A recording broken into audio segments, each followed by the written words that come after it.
Kakinada rural నియోజకవర్గం అభివృద్ధికి కూటమి నాయకులు కార్యకర్తలు తమ వంతు సహాయ సహకారాలు అందిస్తే రూరల్ నియోజకవర్గాన్ని రాష్ట్రంలో ప్రథమ స్థానంలో నిలిపేందుకు తన వంతు కృషి చేస్తానని కాకినాడ రూరల్ ఎమ్మెల్యే పంత నానాజీ తెలిపారు. పెనుమర్తి గ్రామంలో గల శ్రీకిరణ్ కంటి ఆసుపత్రి పక్కన గల తోటలో జనసేన పార్టీ ఆధ్వర్యంలో 5వ కార్తీక వన సమారాధన కార్యక్రమం ఘనంగా జరిగింది.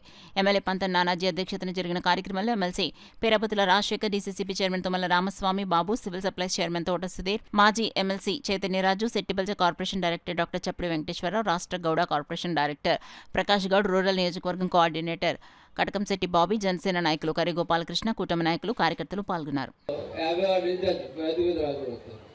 అలాగే మనం అధికారంలోకి వచ్చి రాగానే కాకినాడలో చంద్రశేఖర్ రెడ్డితో కబ్జా అయినటువంటి వారాహి కాలనీ వాకలిపూడిలో ఒకే రోజులో దాన్ని విముక్తి కలిగించి ప్రజలకు అంకితం చేసాం. అది గుర్తుందా మీకు అందరికీ?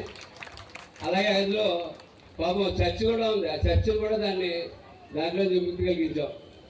అలాగే కక్ష సాధింపు లేని పరిపాలన చేసాం. ఎవరిని మీద కేసులు పెట్టలేదు, ఎవరిని జైల్లో పెట్టలేదు, ఎవరిని ఇబ్బంది పెట్టలేదు. మన కాకినాడ రోడ్లు, కాకినాడ